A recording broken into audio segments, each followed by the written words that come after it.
Buenas, buenas, buenas. Les damos la bienvenida a toda la comunidad lectora en este nuevo No Digan Cómo Vivo. No Digan Cómo Vivo de este viernes feriado 26 de mayo, en una semana bastante lluviosa.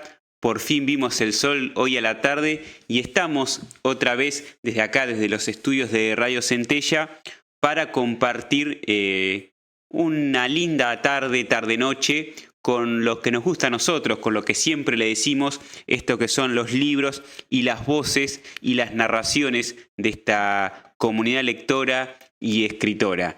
Hoy tenemos también un programa repleto de voces, repleto de voces de mujeres, algo que no se había dado, así que bienvenido sea. Y también tenemos una invitada especial que va a estar en los estudios acá compartiendo el micrófono de No Digan Cómo Vivo. En esta hoja de ruta que me gusta presentarles todos los viernes, les cuento que el primer bloque va a estar integrado por la voz de Ana Sánchez, que tuve la suerte de entrevistar el sábado pasado, para que me hable un poco del proceso de escritura y un poco de esta novela que se llama Salto de Eje, esta muy linda novela que es la primera novela que ha publicado Ana Sánchez y que van a escuchar ustedes en voz de su autora cómo fue todo el proceso de escritura y de qué trata, qué nos puede adelantar Ana Sánchez de esto que es Salto de Eje. También va a estar en este primer bloque Claudia Villegas, que es otra de las autoras, escritoras que presentó su libro el sábado pasado en un lindo encuentro que tuve la oportunidad de presenciar, que me invitó a Ana y que también tuve el honor y el agrado de leer uno de mis relatos y de conocer también la biblioteca del Palacio López Merino, que no tenía la oportunidad y que allí hablé con Ana, contacté a Claudia y pasamos un lindo momento también lleno de literatura y también de arte. En el segundo bloque del 10º capítulo de No Digan Cómo Vivo va a estar Lourdes Reinaga en estudios, que ya está preparada para hacer su ingreso triunfal. Vamos a ver si se queda con la conducción o no de No Digan Cómo Vivo, para hacer sus ya clásicas recomendaciones. Vamos a ver qué nos trae Lourdes en este programa, en este 10º capítulo. Y para cerrar vamos a tener también, primero, la comunidad escritora va a tener un nuevo capítulo hoy porque Euge Jambrulla nos mandó su presentación, una especie de presentación, nos cuenta algo sobre ella y yo le voy a estar leyendo un relato de su autoría. Me mandó poemas y relatos, así que vamos a estar eligiendo uno para leer en vivo. Y también va a estar Luciana Sousa, van a escuchar la voz de Luciana Sousa, esta escritora que va a estar hablando de sus novelas y también de su vida como lectora, esto que siempre nos interesa a nosotros indagar, explorar, porque son puertas que se abren y que nos permiten conocer otros autores, otras lecturas, y así nos vamos nutriendo acá en esta comunidad de No Digan Cómo Vivo. Bueno, una vez presentada esta hoja de ruta, una vez dispuestos los nombres que van a estar integrando este 10º capítulo de No Digan Cómo Vivo, vamos a entrar a la primera entrevista y novedad también de No Digan Cómo Vivo, que es este encuentro, esta charla que tuve con Ana Sánchez el sábado pasado, como les decía, para hablar de este libro, Salto de Eje, un libro que tiene a Mariana, una protagonista mujer, y que tiene un subtítulo bastante interesante que abre la curiosidad para seguir explorando esta novela. Salto de Eje, una novela discontinua, dice Ana Sánchez. Pero antes de escuchar la voz de ella, les voy a contar, les voy a leer un párrafo que me pareció importante, que está al inicio de su libro y que es como una introducción a lo que significó el proceso de escritura de este libro Salto de Eje para la autora, para la querida Ana. Y el título de este pasaje, que es como una especie de prólogo, se llama Acercamiento al lector. Y dice así: he intentado expresarme a través de varias maneras, pero con ninguna sentí la plenitud que me produce escribir. ¿No es esta forma de comunicación un camino que me conduce hacia el interior más profundo, el cual he recorrido muchas veces? Sino por el contrario, es desde ese lugar interno muy íntimo y propio que permito que mis emociones, deseos y fantasías dejen su clandestinidad para entrelazarse en el maravilloso mundo de las palabras y ser compartidas. Se trata de tomar la decisión de mostrarse, de decirse, de desnudarse y de asumir riesgos. La realización de esta primera novela me ha permitido comprender qué es escribir, sin duda, la forma que define esta etapa de mi vida. Mariana, la protagonista, corre detrás de sus deseos como cualquiera de nosotros y trata de lograr sus objetivos con estrategias humanas, pero la vida, el destino, o como gusten llamarlo, muestra su intromisión inesperada, su salto de eje, para recordarnos su finitud. Así como la naturaleza cuenta con sus 4 estaciones para renovar la vida, las personas también tenemos la posibilidad de recomponernos, no sin esfuerzos, para seguir escribiendo nuestra historia y así, si lo deseamos, tener la oportunidad de trascender. El grabado para la ilustración del libro me lo obsequió espontáneamente mi nieto Santiago Mignona. La alegría que me produjo fue inmensa. A mi pedido, su mamá, Cecilia Huarte, materializó ese deseo creando el diseño de la tapa y contratapa. El tener representado a cada uno de ellos en una parte de esta obra es un gusto que me permití. Hay una palabra que lo representa por completo y es generosidad. Gracias, escritor Antonio Gordillo. Bueno, así se presenta en el propio libro esta historia de Ana Sánchez, Salto de Eje, y agradece por último a Antonio Gordillo, que es quien comanda el taller literario Madero, a donde asiste Ana y donde tuvo que ver también en el proceso de esta obra. Pero vamos a escucharlo mejor en voz de Ana, que nos cuenta primero algunos datos de su biografía lectora y también va entrando poco a poco a lo que significa la escritura para ella y también la escritura de Salto de Eje. Así que en voz de Ana Sánchez vamos a ver qué nos cuenta en este No digan cómo vivo. En realidad yo soy una persona que no escribe por los libros. Yo soy una persona que escribe por imágenes. Yo soy muy observadora, me encanta mirar paisajes. Si viajo en un micro o en un auto, por ahí estoy en silencio mucho tiempo y miro a través del vidrio. Yo me nutro de imágenes. Ahora, si vos me decís de chica qué libro me marcó, y como impresión, El almohadón de plumas, por ejemplo. Fue un cuento que leí, que me marcó muchísimo y que no me hubiera gustado leer, porque me marcó mal, me hizo daño por mucho tiempo.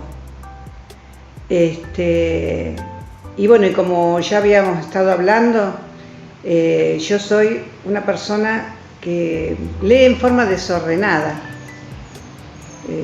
Cae algo en mis manos o me interesa algo, o en el verano por ahí voy a una librería, chusmeo, miro, hay un libro que me interesa, lo compro, lo leo, pero no tengo como una sistematización en la lectura. Ahora, escribir desde chica. ¿Tu acercamiento a la escritura fue desde chica? Desde chica, sí. Desde chica te hablo por ahí, no sé, 13 años, 14 años. siempre movilizada, lógicamente, es típico de la edad, por experiencias traumáticas, donde una forma que yo tenía de poder procesar el dolor era a través de la escritura. Y en esa época era poesía lo que escribía. Ahora después, a través del tiempo, a mí me encanta escribir poesía, pero a través del tiempo, cuando ya fui creciendo, fui madurando, la vida me llevó por otros rumbos, formé una familia, tuve hijos, etc. Un día rompí todo lo que había escrito. Lo tiré, lo destrocé, lo hice desaparecer. Así que no tengo ningún registro, que ahora me arrepiento, pero no tengo ningún registro de lo que escribí en esa época.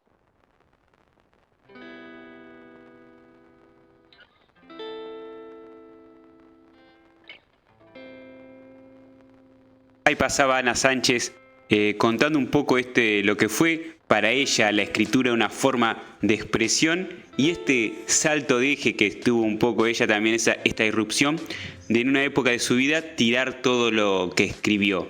Y a partir de ahí hubo una especie de refundación en su escritura o en su forma de adoptar la escritura, porque de ahí en más Ana Sánchez va a llegar hasta la publicación de esta novela.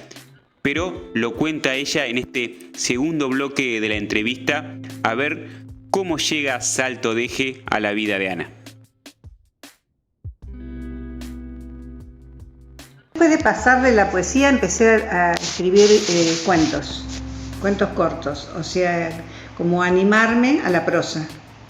Ahí sí ya empecé a hacer talleres. Por ahí los profesores daban disparadores y yo creaba sobre esos disparadores. En un momento, en uno de esos talleres, yo había escrito un relato sobre un pueblo cercano a Olavarría, en el cual yo viví cuando era chica, y es un pueblo que yo amo. Entonces escribí todo un relato con referencia a ese pueblo. Cuando lo llevé al taller, la profesora del taller me dijo: esto lo tenés que transformar en una novela. Y yo le dije: ¿una novela? No, le dije, yo no me animo a escribir una novela, ¡qué locura! No, jamás yo escribiría una novela. No, me decía, pero yo te ayudo, esto se tiene que transformar en una novela. Y yo lo desestimé por completo. Cuando vino la pandemia, Salto de Eje no es un libro pandémico. ¿Qué es lo que me dio la pandemia? El tiempo. Porque yo soy una persona bastante dispersa, voy, entro, salgo, voy, vengo. Hay muchas cosas que me interesan, no solamente la escritura, hay muchas cosas que me interesan. Entonces, mi vida es así, entrar y salir de las cosas. Pero claro, la pandemia hizo que estuviéramos más recluidos, si bien es cierto que yo no fui de las personas que me recluí por completo. O sea, me puse en un punto medio, pero dije, bueno, lo que sí tengo ahora es el tiempo. ¿Y qué me tiene que quedar a mí de la pandemia? ¿Qué tipo de recuerdo? Un recuerdo bien positivo. Y entonces dije, voy a escribir una novela. Ahí tomé la decisión de escribir una novela. Pero no por el drama de la pandemia, sino por tener el tiempo que no me permitía tanta dispersión. Ahora, ¿cómo escribí Salto de Eje? Yo no sé a dónde voy, no sé cuáles son los personajes, no tengo idea de nada. Porque hay gente que por ahí se hace como un pequeño esquemita y va escribiendo, recorriendo ese esquema. Yo no. Yo parto de un personaje, creo el primer personaje, el personaje central de la novela, que en este caso es Mariana. En la novela que estoy escribiendo es Amalia. Yo creo ese personaje, lo siento, lo veo, porque yo te digo que me inspiran las imágenes, entonces yo veo el personaje. Y una vez que veo el personaje, lo hago vivir. Y yo cuando me siento a escribir, que generalmente es a la mañana temprano, es digamos el momento en que yo más puedo escribir, igual en la pandemia escribí un poquito más que Sí, en la mañana. Había un poquito más de tiempo. Que había más tiempo. Yo voy escribiendo y me van surgiendo cosas. Ese personaje cobra vida y me va proponiendo cosas, me va proponiendo amigos, parientes, lugares, entornos, y yo voy escribiendo en base a eso. Jamás desestimé una escena, jamás desestimé un personaje. En Salto de Eje, no sé qué me puede pasar en las próximas. Salto de Eje fue así. Yo lo iba escribiendo como viviendo con Mariana. Lógicamente que a mí me gusta mucho la escritura existencial, habrás dado cuenta que tiene parte de existencialismo, porque yo soy una persona que me planteo mucho el sentido de la vida.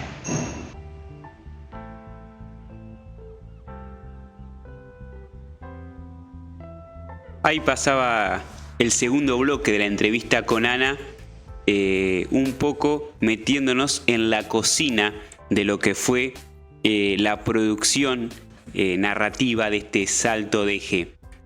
Y para cerrar en el último bloque de la linda charla que tuve con Ana en el Palacio López Merino, nos cuenta ya algunas cosas más específicas de la estructura, de la arquitectura de lo que es Salto de Eje, el porqué del título y algunas cosas de Mariana, la protagonista de esta muy linda novela.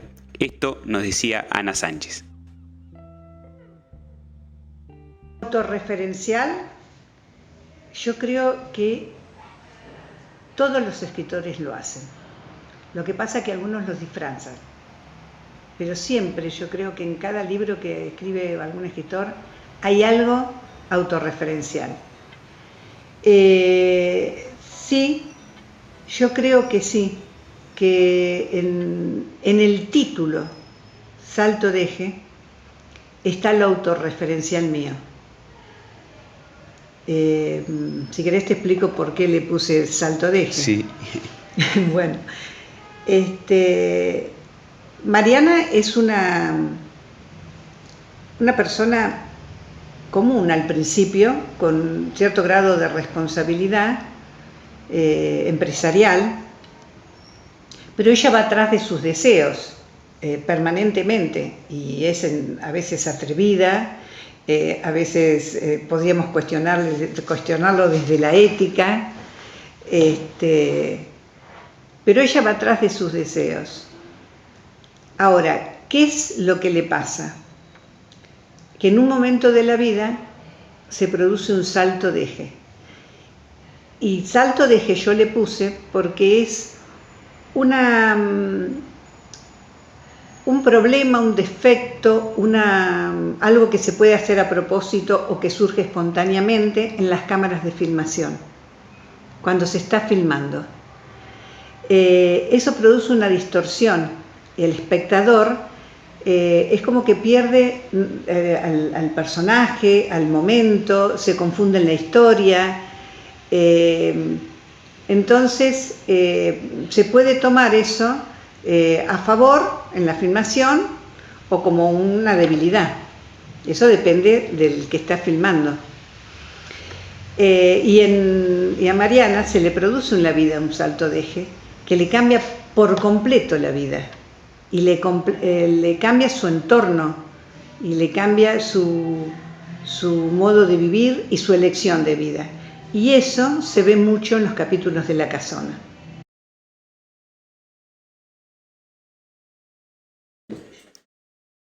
Ahí pasaba Ana Sánchez, una linda charla más que completa sobre lo que es su libro, Salto de Eje, una linda novela que recomiendo comprar y le mandamos un saludo a Ana, también una querida amiga, su hija, que está escuchando el programa.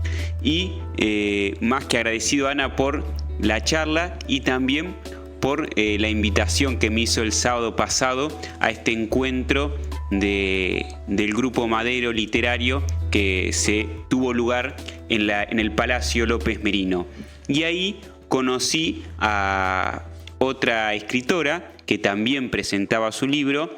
Ella es Claudia Villegas, que presentó su libro Cicatriz Existencial, y también estuve hablando con ella para que nos cuente un poco de cómo llegó la escritura a su vida y también cómo se produjo este libro, esta cicatriz existencial, que emocionalmente significa bastante para Claudia. Y así que, sin más preámbulos, vamos a escuchar a Claudia a ver qué nos decía sobre todo esto, todo este mundo de escritura que llegó a su vida.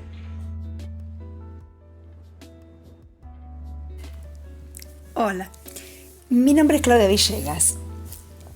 En realidad soy una persona grande que nací acá en La Plata y viví mucho tiempo en Berisso. Bueno, ahí pasé toda mi niñez y mi parte de mi adultez, y después volví a La Plata, trabajé en una oficina pública y bueno, tuve a mi hijo, me casé, me separé, me volví a casar, así que toda una vida.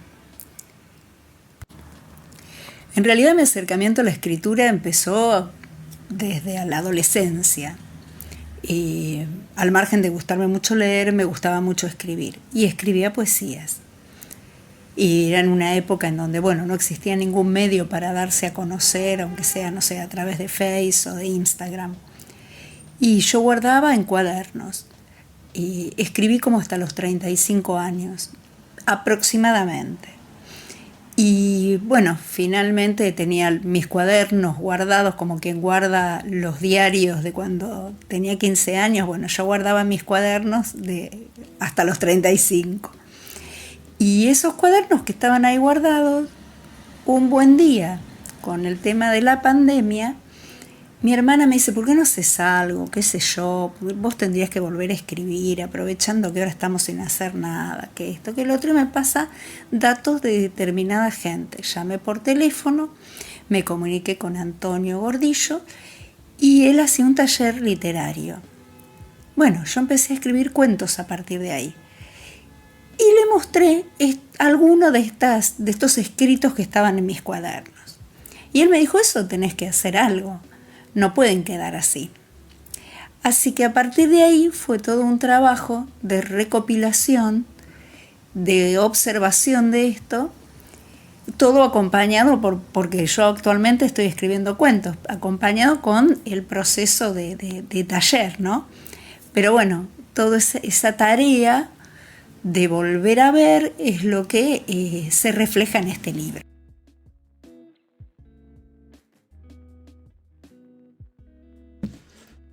Ahí pasaba la voz de Claudia Villegas contándonos cómo llega la escritura en este tiempo de pandemia, y también una presentación de ella para que la conozcan.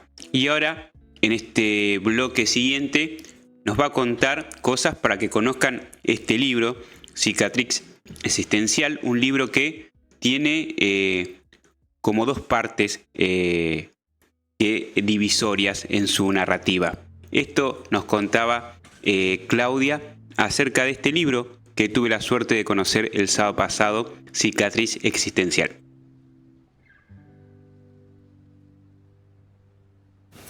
Bueno, si bien ya más o menos te expliqué contando desde cuándo escribo, ya más o menos te conté cómo fue la idea rectora del libro Cicatriz Existencial, y en realidad fue un acto bastante complejo para mí, porque era revisar y rever mi historia, mi propio pasado. Yo en este momento tengo 64 años y era algunas cosas, si bien digamos el libro no está en una cuestión temporal, que las primeras páginas fueran de mi primera época y las últimas, no es así, están mezclados, yo sí conozco la temporalidad de esos escritos. Entonces era revisar cada parte de mi vida, las sensaciones, desde otro ángulo. Primero desde el ángulo de revisar el pasado, que siempre tiene una connotación de entusiasmo por un lado y al mismo tiempo de revisión propia. No solo revisás el pasado, te revisás en qué te has, en qué te convertiste o qué construcción hizo ese pasado que termina siendo lo que sos. De entrada eso.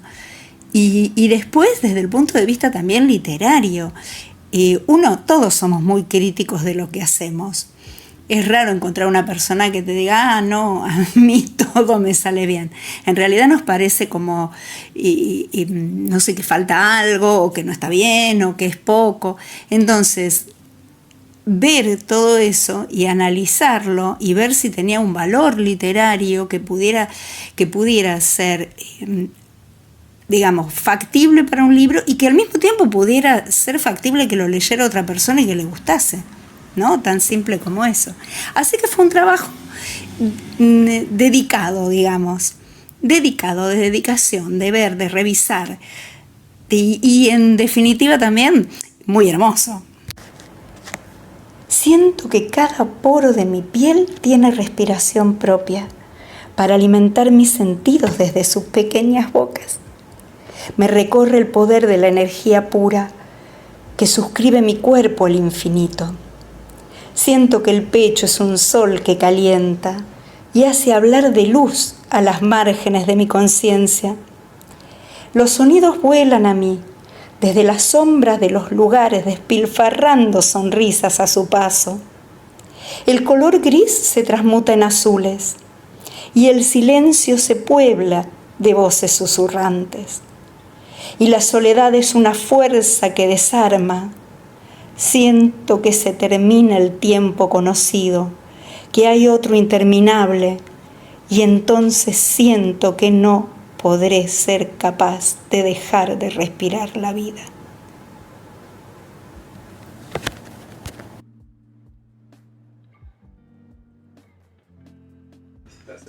Ahí cerraba Claudia esta linda charla que tuvimos sobre su libro Cicatriz Existencial, con uno de sus poemas, uno de sus tantos poemas que integran el libro, y es una invitación formal para que lo compren a este lindo libro Cicatriz Existencial de Claudia Villegas. Y así vamos cerrando este primer bloque de este 10º capítulo de No Digan Cómo Vivo, haciéndoles la invitación para que se queden y no se vayan, porque en el próximo bloque, el segundo de este programa, va a estar Lourdes Reinaga aquí en vivo haciendo sus recomendaciones. A ver qué libro nos trae hoy para recomendar Lourdes Reinaga. Así que un pequeño corte y ya volvemos con el segundo bloque de No Digan Cómo Vivo. Y aquí estamos en el segundo bloque de No Digan Cómo Vivo, mientras la community manager Camila nos saca fotos en vivo. Para eso te pago. Con su iPhone recién comprado. Quien pudiera. Buena Produel. Cada vez mejor, No Digan. Ahí está la foto. Vivo. Hacemos una foto en vivo. Carajo, mierda. Aparece Camila en los globos. Sí. Bueno, después de este momento risueño, le doy la bienvenida a Lourdes Reinaga. Como les había prometido, va a estar haciendo sus recomendaciones, esta vez en vivo. ¿Cómo estás, Lourdes?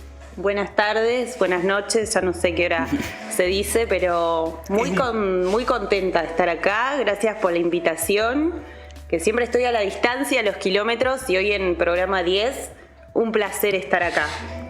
Una de nuestras oyentes más fiel, Lourdes, así que se merecía este lugar en el trono. Que es mi plan de viernes. Claro, que solamente tuvo Rocío el privilegio de... ¿Qué tiraste, Rocío? Soy yo. ¡Chala! Bueno, vamos a entrar en este momento de recomendación. Estas recomendaciones tan interesantes que siempre nos trae Lourdes, programas pasados nos recomendó un libro de María Enríquez que también está ahí, mira, ahí que sostiene nuestra parte de la noche. Llegué, lo vi. Pero a ver, ¿qué nos trae hoy? ¿Qué lectura, qué libro, qué autora nos trae hoy Lourdes para compartir con esta comunidad escritora? Bueno, lo bueno de estar acá es que puedo traer y mostrarles el libro físico, que siempre me queda ese, yo les hablo y también como soy muy visual les cuento de los libros y bueno, cómo explicar también lo que me pasa con el libro objeto, así que estoy feliz también de compartirles el libro y mostrárselo. Traje lo estoy pensando un montón, Poesías y textos intensamente confundidos, por Lau del Hoyo Donofrio. Bueno, como dice, poesías y textos, no solo es poesía, sino que son textos. La verdad que es un libro que recomiendo mucho y que más allá de este libro, hoy lo traje al programa porque para mí es muy importante también todo el proceso que estuvo detrás de este proyecto libro, de esta obra literaria. Tuve la suerte y el placer de trabajar en este proyecto editorial que fue el que editó este libro, que se llama Escritura Autogestiva, Autoedición y Autopublicación. Y este libro, la verdad que, bueno, fue uno de los primeros que editamos junto a Ariel Carolina. Yo estaba en la parte de diseño, maquetación e ilustración y esta fue uno de ellos, porque también traje dos más, que se los voy a dejar de obsequio.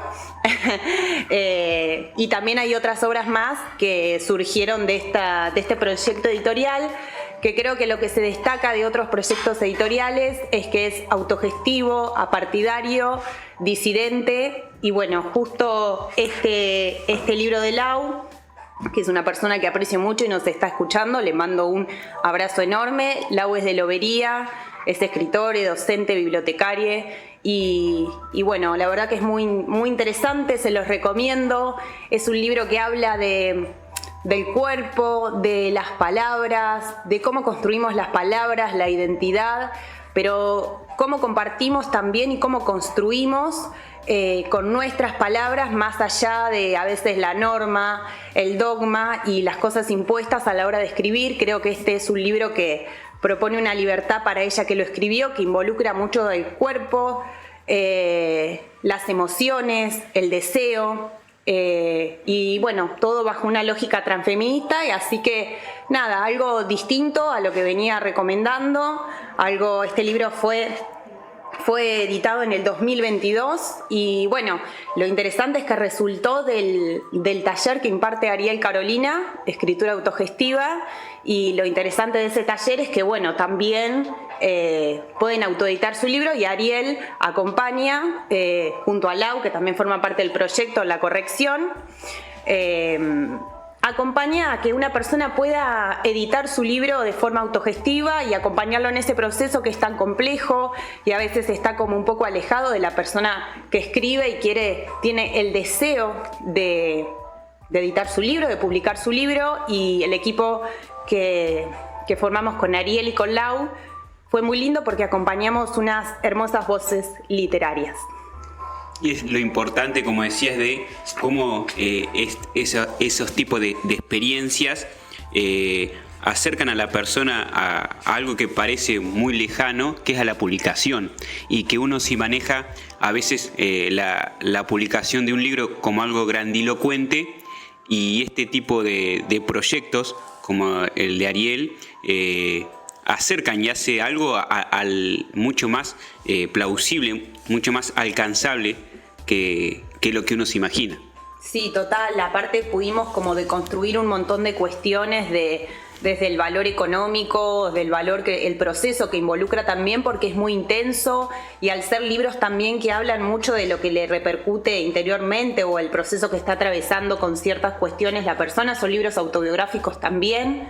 Que tienen, bueno, poesía, pero también tienen como una voz nueva también y un lugar nuevo que son las disidencias, y que también en el mundo literario, bueno, es una novedad, y también si no se dan los espacios que proponen por ahí las editoriales tradicionales, crearlos, no quedarnos con el deseo guardado, sino poder unirse frente a una tribu literaria que también tiene el mismo deseo. Me parece súper valioso lo que propone Ariel y todo lo que ella se involucra para que estas voces puedan también estar en cualquier biblioteca, como los demás libros. Y es un espacio de época. Cuando hablabas de estas tribus, de estos sectores que se abren paso de manera muy, muy fuerte, las disidencias, recordaba lo que nos contaba Elsa Drukarov uno de los primeros programas, de lo distinto que era antes. Pasó lo que tanto temía, me estoy desmayando en vivo. Lo que contaba la querida Elsa de esto de cómo en sus comienzos las mujeres eran las que vendían mucho, eran redituables comercialmente, pero sin embargo no tenían el lugar que se merecían en la industria editorial. Esto ha cambiado, pero sí sigue habiendo ciertos rasgos paternalistas, machistas, en lo comercial, en lo que se ve en la superficie, pero sí emergen este nuevo tipo de proyectos que tienen la valía, como vos decís, Lourdes, de darle lugar y que haya nuevas voces y nuevas narrativas, nuevas experiencias personales que integren este amplio circuito literario que acá en No Digan Como Vivos nos gusta darle lugar. Y bueno, ¿qué nos vas a leer de este interesante libro que acabas de presentar? Voy a leer uno de los prólogos y si me dejan quiero leer un poema. Así que empiezo. Bueno. ¿Sí? Veo caligramas. Lau dibuja con las letras. Su descripción tremendamente visual y los lugares que habitan en las hojas, las palabras y los versos resultan interesantes para profundizar.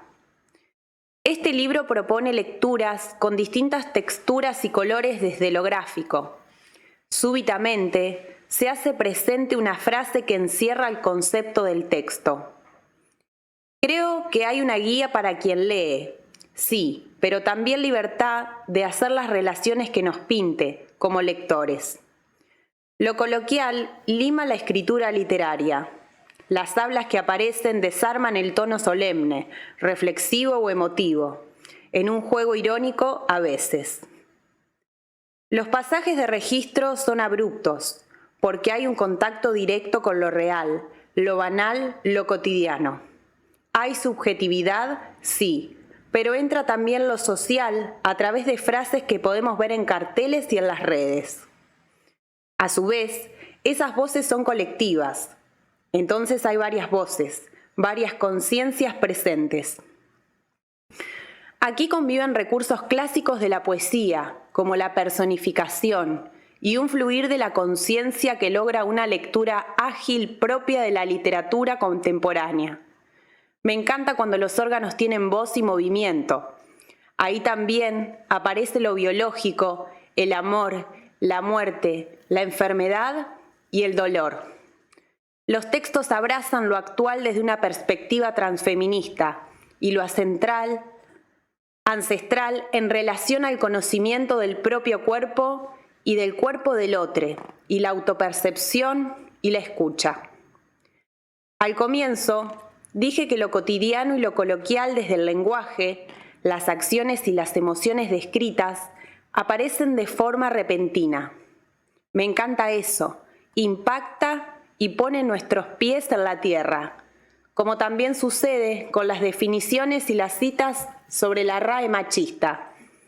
Buceas en géneros discursivos diferentes, es decir, estás en un poema. De pronto, un concepto y parece que nos sumergimos en un ensayo. Este movimiento es revelador desde una perspectiva literaria, y eso también me encanta. ¿Cómo vivimos estos textos? Los captamos reviviéndolos de alguna manera. La función de la palabra es inmediata. Tenemos contacto directo con el yo lírico y con el estado de ánimo y de humor que le invade. Este yo es escéptico, un yo inestable sometido a cómo se siente en ese momento. A quien no le queda otras muchas veces que presentar incluso sus contradicciones, tal como se le aparecen en ese instante. Lau escribe y crea almas libres. El yo da espacio a voces distintas e invita a mirar el mundo desde otros ojos. Brenda López Fasone es profesora de literatura, cantante, escritora, música y compositora y escribió uno de los prólogos de este libro. ¿Sí? Muy interesante el prólogo, ¿eh? Ahora voy a leer, si me dejan, me permiten. Respire que el aire es suyo, decía el conductor radial. Si Bueno. Mónica está del otro lado, lo vas a ver. Apreciar. Un saludo a Mónica. ¿Cómo no está acá? Otra de las fieles oyentes Sí, un saludo. debe estar tomando té. Bueno, voy a leer una poesía de Lau. Se llama Cuerpo Anónimo. Mi cuerpo no es mío. Está cubierto por otra piel. Quiero salir del espacio corporal que habito. Que desaparezca la piel falsa. Que se rompa la coraza y renazca, de entre las cenizas o no, mi nuevo yo. He vuelto a ser un cuerpo anónimo que ronda por el barrio, con la piel gris, oscurecida, opaca, escamosa, casi muerta. La piel que habito está muriendo, de una vez por todas, al fin. Siembro la semilla de la duda. ¿Era yo o alguien parecido? He vuelto a ser un cuerpo anónimo que ronda por el barrio. Solo vine brillando, como nunca, como siempre, de una vez por todas, al fin. Muy lindo poema de este genial libro, de esta genial recomendación que nos trajo Lourdes aquí a este viernes de No Digan Como Vivo en este 10º capítulo. Te agradecemos. Y te esperamos algún que otro viernes. Las puertas de No Digan Como Vivo están abiertas y nos deja este libro u otros para sortear con la comunidad escritora. Así que ahí tiene, mira, Este es el primer poemario colectivo que resultó del taller Escritura Resiliente y fue el primer taller que dictó Ariel. Y bueno, es un poemario donde están varios escritores, fue editado y publicado en septiembre del 2020 y bueno, después está esta plaqueta, que es como un fanzine un poquito más extenso, Crisopeya en palabras, poesías y conjuros por Magua Area. Y bueno, los invito también a que sigan en las redes Escritura Autogestiva y ahí pueden enterarse de todas las preventas y las nuevas obras literarias que están surgiendo, que son como 5 más. De hecho, Ariel presentó hace poco, publicó su libro Las Puertas, que no llegué a tenerlo en manos, pero ya lo tendrán y bueno, ya les compartiré esa recomendación también. Bueno, y otros más también. Así que completito es para seguir explorando estas producciones que salen del espacio que comanda Ariel. Y ya se terminó este segundo bloque con la presencia estelar de Lourdes Reinaga y nos vamos a un cortecito y pronto estaremos con el tercer bloque donde vamos a escuchar entre otras cosas a una gran escritora como es Luciana Souza. Un breve intervalo y ya volvemos con el 10º programa de No Digan Como Vivo. Vuelvo a estar solo en el trono, como a mí me gusta en esta dictadura que se llama No Digan Como Vivo y que yo comando. Bueno, vamos entrando al tercer bloque cuando voy a hacer tiempo para las sociales. Primero saludar a Rafa Cobo, que está ahí en calle 46 junto a Mariano, escuchándonos, a Eduardo y también a la querida amiga Paula Ponce, que me pregunta cómo hago para participar del sorteo, viniendo a estudio, le voy a decir, obligadamente. No, ya vamos a tirar una consigna en el próximo programa. Debo el cuaderno de las 3.000 preguntas también que hay anotados, así que el próximo programa, el 11º, sorteo el cuaderno y voy a dar una consigna para que se lleven algunos o estos 3 libros de que Lourdes nos presentó en Sociedad y que ya hay interesados. Así que ahí Paula me agradece por el saludo, le agradecemos que esté del otro lado y que esté atenta porque en breve se irán estos libros que Lourdes nos presentó. Y bueno, ahora lo que le voy a presentar es a otra de las voces de este No digan cómo vivo. Y es el turno de, como les anticipé en la primer parte del programa, de Luciana Souza, una escritora que tiene publicadas 2 novelas, que estudió comunicación y letras, que tuvo la suerte de asistir a talleres como comandados por Eve Uart, Hernán Roncino, y de ahí se dedicó, ahí fue acompañando esos talleres a su escritura, y que también tiene una vida como lectora. De esto y de sus novelas nos va a hablar Luciana en esta linda charla que tuvimos también en No digan cómo vivo, y que ayuda también a abrir las puertas para que conozcan otra escritora que vale la pena conocer. Así que les presento el primer bloque de esta entrevista que hicimos con Luciana, que esto nos decía.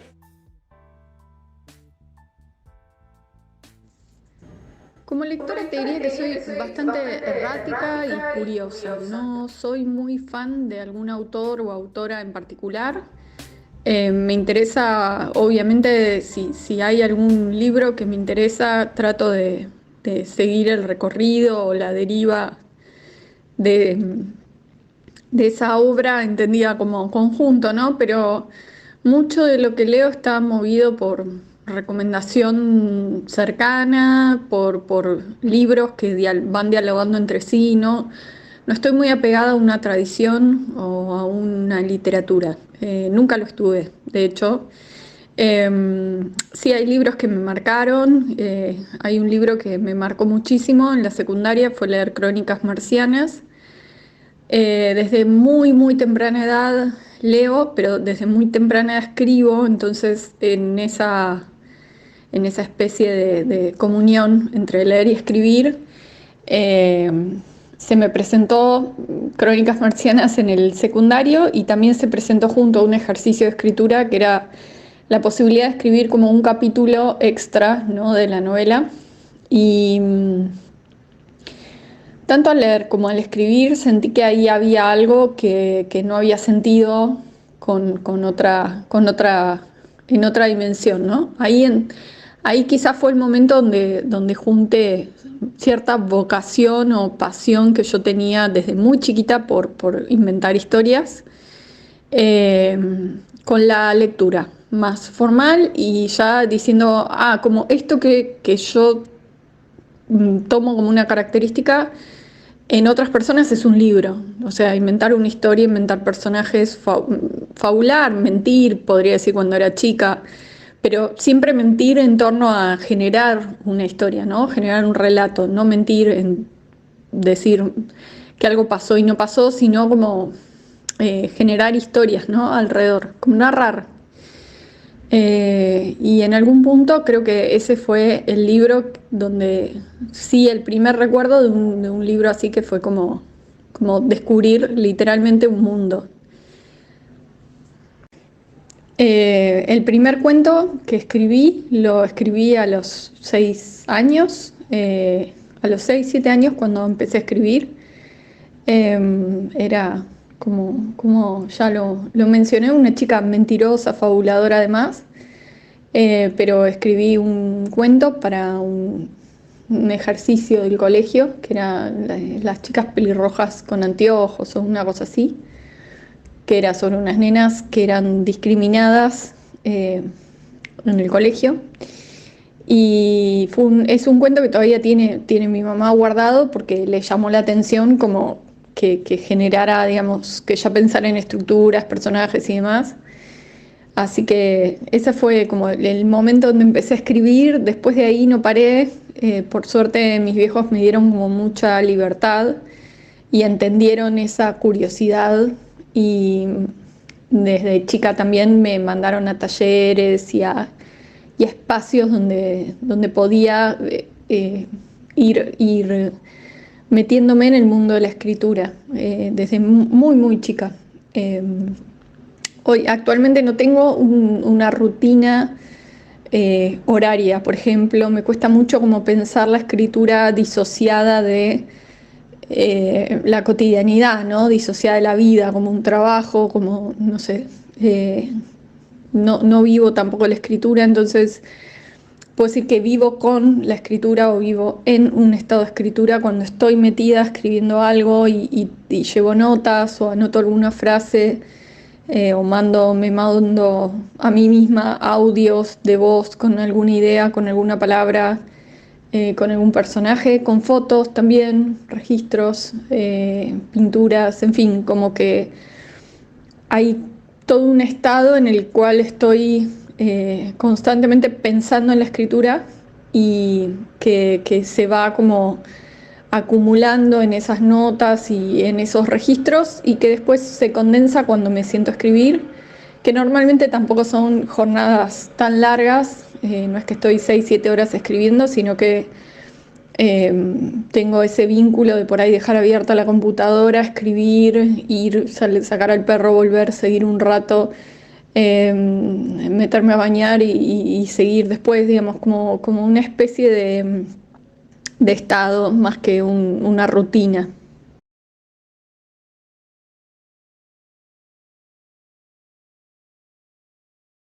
Bueno, después de esta presentación de Luciana Souza, de su biografía lectora y de cómo irrumpe la escritura en su vida desde temprana edad y cómo está en la actualidad, cómo lleva en la actualidad lo que es la escritura Luciana, pasamos a preguntarle sobre su última novela. Empezamos por lo último. Ella tiene 2 publicadas, Cuando nadie nos nombre y Luro. Y Cuando nadie nos nombre, una especie de introducción, de prólogo, de sinopsis que les quiero hacer para que es una forma de invitarlos a leer. Dice así: luego de 10 años, Ana, la protagonista y narradora, regresa a la casa materna, donde luego de la muerte del abuelo, en una casa rural de La Pampa, que parece el único mojón de la residencia contra la destrucción y el olvido, conviven su madre y su abuela, quien, como la casa, también está en vías de desaparecer de este mundo. De hecho, su hija, la madre de Ana, habla de ella en pasado, como si la inexorable condena a la desaparición ya se hubiera realizado. Esta es un ítem del argumento de Cuando nadie nos nombre. Y de esto le preguntamos a Luciana cómo fue el proceso de escritura, cómo surgió narrar esa historia y qué papel juega la memoria en Cuando nadie nos nombre. Y esto decía Luciana.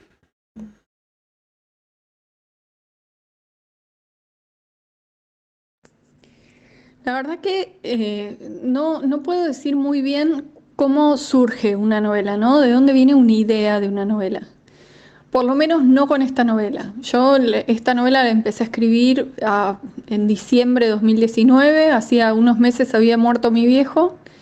Yo sentía como que estaba en una especie de diálogo o conversación con la situación del duelo, que es una situación súper personal, pero digamos que no quise transferir directamente a una ficción. Pero sí de alguna manera abrir un canal de diálogo con qué me pasaba con esa situación, ¿no? De umbral entre la vida y la muerte que había vivido ese año y que había sido tan como paradigmática y tan importante para mí. Y lo primero que surgió fue el personaje de la abuela, que es un personaje que desde el primer momento se está planteando la decisión de no seguir viviendo.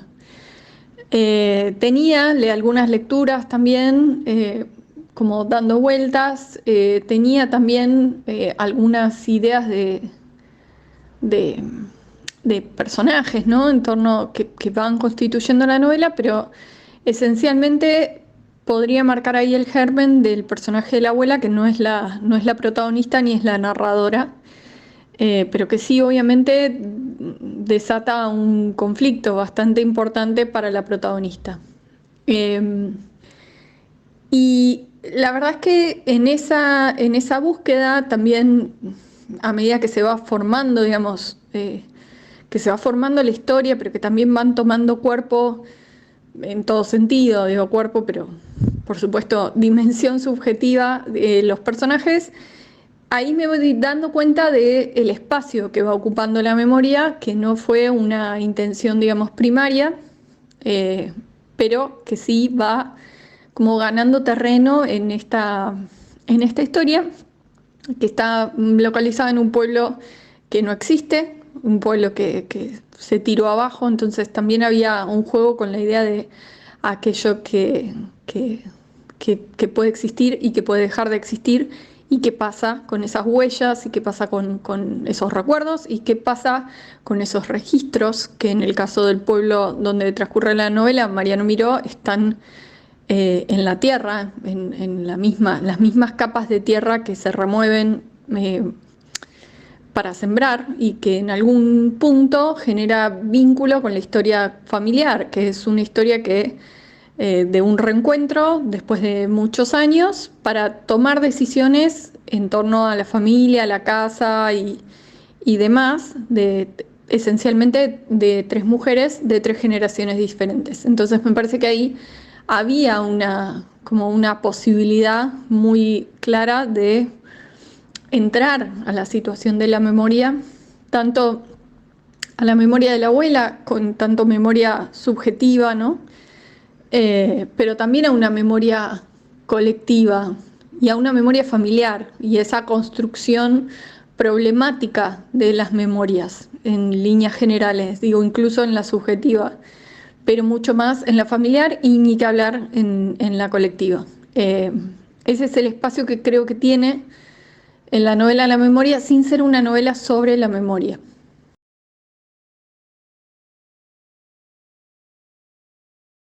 Bueno, y después de preguntarle a Luciana por Cuando nadie nos nombre, su última novela, fuimos un paso atrás en su trayectoria como escritora y le preguntamos sobre la primera, que es Luro. Luro es una historia sobre el deseo de empezar una nueva vida de una joven embarazada que trabaja en el bar de una estación de servicio de un pequeño pueblo, donde el aire no corre y el tiempo tampoco. Una zona donde no existen más trámites que las partidas de nacimiento y de función. Cómo está presente la territorialidad de los pueblos en las historias que narra Luciana. Y en cuanto a Luro le preguntamos también de dónde nace el interés de esta autora por narrar una historia situada en un pequeño pueblo, y también de dónde surge esto de que la protagonista sea una mujer embarazada y cómo construyó el personaje Luciana. Y esto nos decía. Mi primera novela, Luro, tuvo un proceso de escritura totalmente diferente. Yo no era una autora publicada, yo escribía sin las preocupaciones, podemos decir, del autor o de la autora que está pensando en un proyecto para publicar. Y fue un proceso lúdico desde el inicio, en donde fui eligiendo al azar personajes, lugares, situaciones, y fui construyendo y fui haciendo una búsqueda que la verdad es que me dio como mucha satisfacción en el proceso, y mucha satisfacción después cuando me di cuenta como que ahí había algo, había una novela. Y bueno, y todo lo que vino después con Luro, que es una novela muy breve a la que yo le tengo mucho cariño, porque me permitió entrar primero en la situación de escribir una novela que había intentado antes, pero que tenía para mí mucha complejidad, ¿no? Entonces, como que el formato de ser una novela breve, cronológicamente ordenada, y con un tema, si se quiere, más simple, o una historia mínima, como se suele decir, me ayudó mucho a darle esa fluidez y ese ritmo que tiene la novela. Y después, ¿por qué se me ocurrió Pedro Luro? Porque es una localidad por la que pasé un montón de veces cuando iba a pescar con mi viejo a otro pueblo que se llama San Blas, que está al sur de la provincia de Buenos Aires. Y siempre nos llamó la atención porque sobre la ruta 3 lo único que se veía era, digamos, la entrada, pero como que la ciudad está bastante más adentro y siempre que parábamos por ahí sobre la ruta, en estaciones de servicio y demás, y como que la idea de la estación de servicio como una especie de frontera entre la ciudad y el campo, la ruta o sea, la ruta y el pueblo, ¿no? Como esa idea de entrada me llamaba mucho la atención. Y por eso lo elegí, porque era un lugar que tenía muy conocido y que a la vez me generaba mucha curiosidad trabajar, ¿no? Desde una ficción.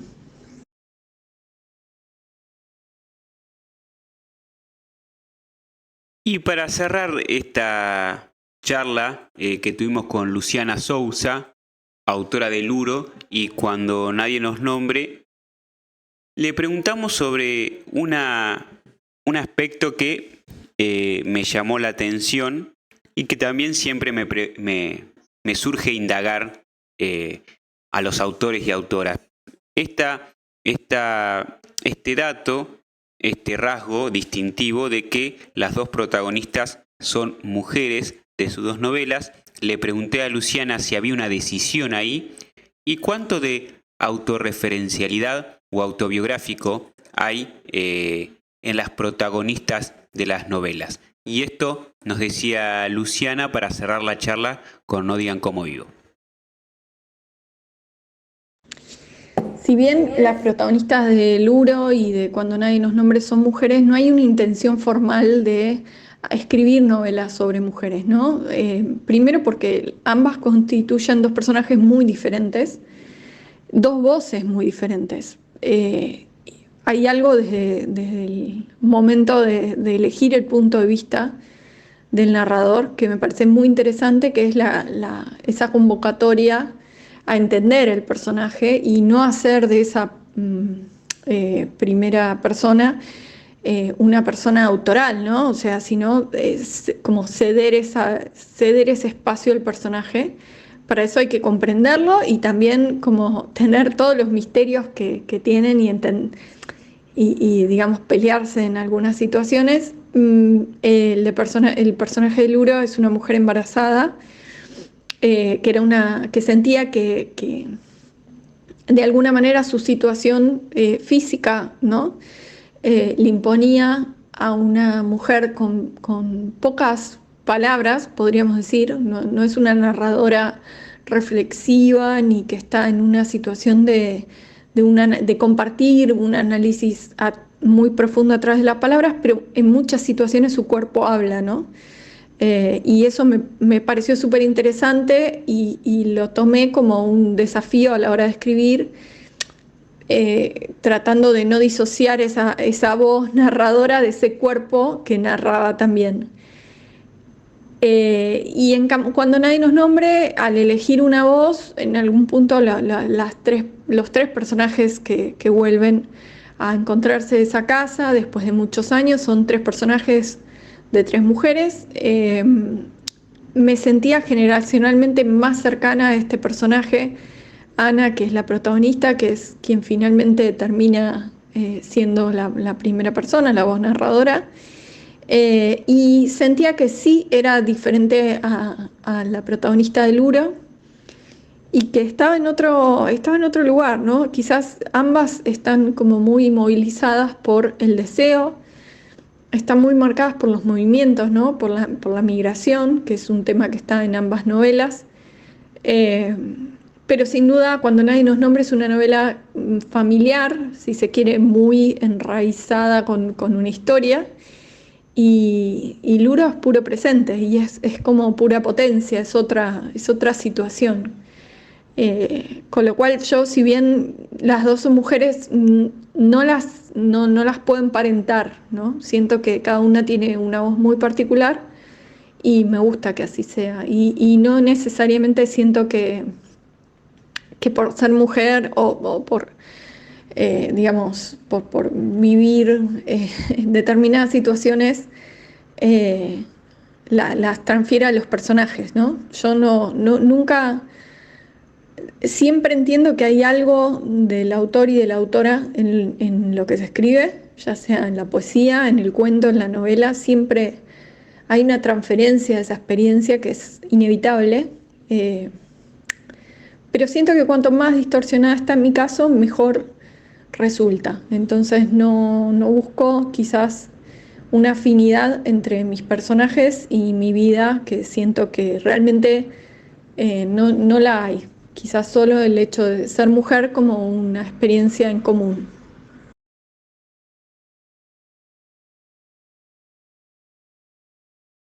Ahí pasaba Luciana hablando un poco de todo, como escuchamos, como compartimos acá en No Digan Cómo Vivo, un poco de su vida como lectora, un poco de la escritura, un poco de sus 2 novelas que con esto que nos cuenta, más ganas de leerlas nos dan. Y ya vamos llegando al final de No Digan Cómo Vivo, pero tenemos antes una amiga de la comunidad escritora que nos mandó una presentación y después me mandó sus textos para que yo elija uno para compartirles, que es el sentido también que queremos darle a este programa, que es la comunidad escritora, para que más amigos y amigas se sigan sumando y compartan desde sus voces o desde mi voz sus narraciones. Y llega el turno de Euge Hambrugia, que nos mandó una presentación y nos cuenta algo de ella como forma de introducción a lo que yo voy a leer después. Así que ya mismo vamos a la voz de Euge, que esto nos contaba sobre ella.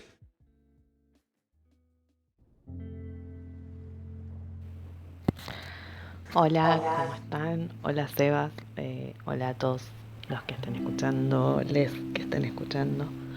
Bueno, mi nombre es Euge Hambrugia, soy docente en la Facultad de Periodismo, licenciada en Comunicación Social y escritora. Bueno, mi relación con la escritura creo que empezó hace mucho tiempo.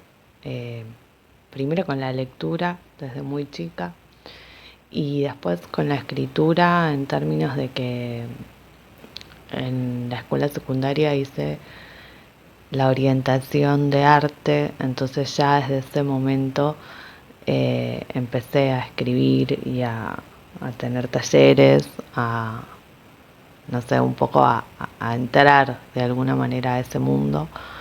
Pero ya desde antes, de chica, escribía sola, desordenada también.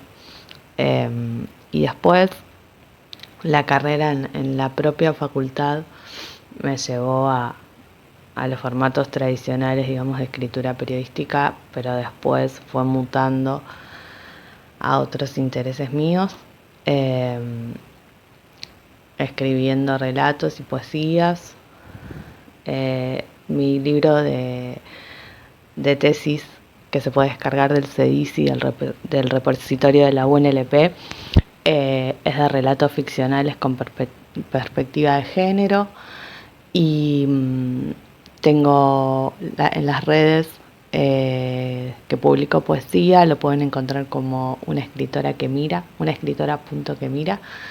Y después participé durante 2021-2022 del programa El Cubo Mágico. Entonces también escribía y leía textos en formato radial semanalmente, textos propios y otros autores. Y bueno, digamos que es algo que la escritura, yo siento un poco que va más allá de uno o de un deseo, es algo que cuesta mucho trabajo y que requiere, en mi caso, por ahí ordenarme a veces cuando tengo un objetivo de algo que quiero hacer, pero también sin darme cuenta estoy escribiendo en todo momento o pienso en esa clave en todo momento y sin quererlo, digamos. A veces se viene una palabra y pienso en escribir, o sea, o lo escribo, o redacto un borrador en el celular, o lo escribo a mano si tengo papel. Y después a veces lo voy modificando, a veces no hago nada con eso. Pero bueno, siempre estoy escribiendo, creo, como leyendo. Son dos cosas que medio inseparables para mí, una de la otra. Y siempre me considero más lectora que escritora, aunque no deje de escribir. Bueno, eso brevemente. Y muchas gracias por el espacio y muchas gracias por hacerme pensar y reflexionar una vez más mi relación con la escritura. Saludos.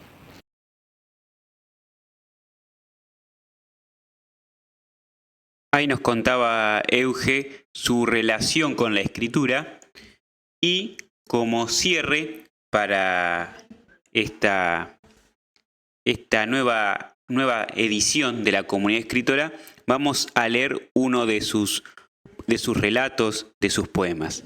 Uno que dice así: todo lo que habito.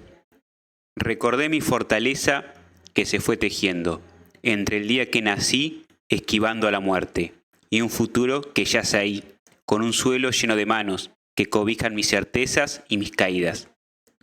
2 segundos me llevó a entender, leer en los ojos las palabras que no decimos, las torpezas propias y ajenas. Son un cuento mal escrito. Habito acá, donde mi vieja aprendió a vivir, donde mi abuela me enseñó a cocinar, donde mis amigas saltan conmigo, donde el amor es posible, incluso en las derrotas. Un muy lindo texto de Euge, todo lo que habito, y fue tan lindo que vamos a leer el siguiente, que se llama Todo el deseo se vuelve aire. Todo el deseo se vuelve aire, cuando se dibuja un silencio en mi boca. La lejanía de la que fui, hasta hace un rato, me vuelve otra. Los discos que no escuchamos todavía se clavan en mi cuerpo y me hacen bailar. La ausencia y el recuerdo habitan un futuro, con menos sed, con menos dudas. Me río, me dejo llevar. Sacudo mi ropa, me levanto del suelo, emprendo mi propio vuelo, acaricio el presente para recordar que siempre soy. Todo el deseo se vuelve en el aire es el segundo poema que leímos de Euge Hambrulla, una nueva amiga que se suma a esta sección de No digan cómo vivo, que es la comunidad escritora. Creo que es una de las secciones que más nos gustan. Nos gustan que la gente, las personas nos manden sus textos, sus relatos y las compartan con el resto de las personas que escuchan y que habitan también No digan cómo vivo. Un No digan cómo vivo que llega ya a su final en este capítulo número 10, que tuvimos la suerte de escuchar a Ana Sánchez, a Claudia Villegas, que el bloque anterior estuvo Lourdes acá en vivo haciendo sus recomendaciones y presentándonos este libro y regalándonos estos 3, que en el próximo programa vamos a sortear un sorteo que tengo pendiente del cuaderno de las 3000 preguntas y también vamos a sortear uno de estos libros, así que atento a la consigna que la voy a tirar entre semana para todos los amigos que nos visitan en las redes sociales. Y esto ha llegado a su fin. Nos vemos el próximo viernes en otro capítulo de No digan cómo vivo. Les deseamos acá un buen fin de semana y que sea un fin de semana con algo de lectura que siempre viene bien. Chao.